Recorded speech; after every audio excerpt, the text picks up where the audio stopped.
In November 2011, I cycled down the Tohoku coast of Japan as I neared the end of my first leg from London. The region had been devastated by a massive earthquake and tsunami 8 months previously.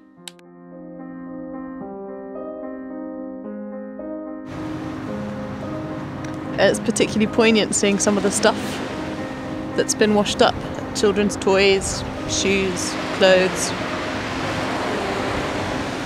You wonder about those people now. Did they make it? As I sat by the beach, I promised myself that I would return that winter before the next leg of my journey. I've come up here to Ishinomaki this week with a volunteer group. It's not just mud, and we're working on clearing houses. Spent the day yesterday hoovering the dust out of a house, getting rid of mud. Then we bleached and scrubbed all the woodwork, the wood framework, so that the carpenters can go in and get started on putting it back again.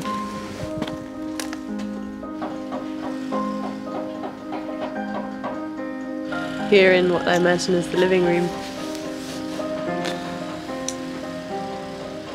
it's complete disarray. There's mud all over the ceiling. The ceiling must be just over 2 meters high, I reckon.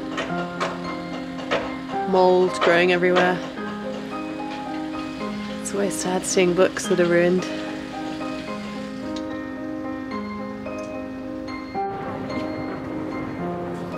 This area here is one of the worst affected in the whole of the city. You look around and maybe 90% of the buildings have gone. Many of them just washed away. There is a really positive bit of regeneration over there. The paper factory is back up and running again. Renewal, the regeneration of the city will all be down to industry coming back in. It was a big industrial fishing town prior to the tsunami. So to bring the people back, that will be one of the key things, is getting investors back in, or industry to back up to a place where it can employ people. And I heard yesterday that there's a new fish processing plant just up the road too, which is great, but they have no fishing boats, and so they can't really get going until there's fishing boats are back in town. And in terms of where people will be able to live, there's just so much work to be done in terms of clearing the debris, salvaging what can be salvaged, and then rebuilding. And of course there's nearly 1,000 kilometres of coastline which have been affected like this, and so that process is going to take years. Living this close to the sea, maybe some people have realised actually they don't want to face that tsunami risk again.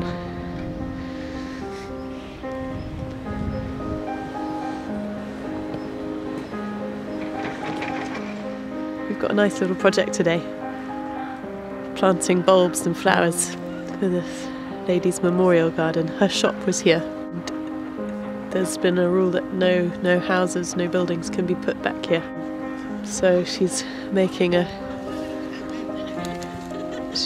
little garden to remember the victims of the tsunami.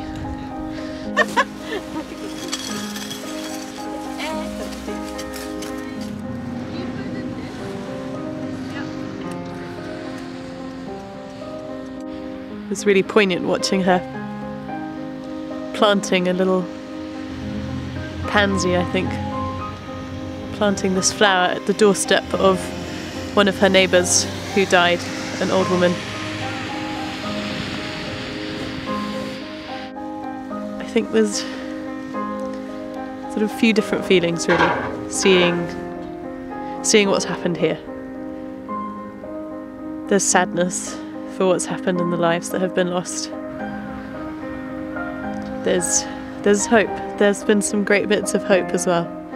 We met a couple who owned a liquor shop, an off-licence I suppose, yesterday, and some of the volunteers that I was with had helped clear out the shop and scrub it down and gut it and take everything out a few months ago. And one of the volunteers told me that the lady shop owner had said last time they were here that she just wanted to kill herself. And so to see her smiling yesterday and really happy and excited about getting the shop open again was really uplifting. Another thought is just a feeling of real humility in the face of the power of nature. To think that this all happened by massive waves coming in and out is extraordinary. It's things like this that remind us that actually we're nothing. We're nothing. And yet seeing Matsumoto-san's courage and hope, injecting colour and life into this area, that's really special. That's also humbling.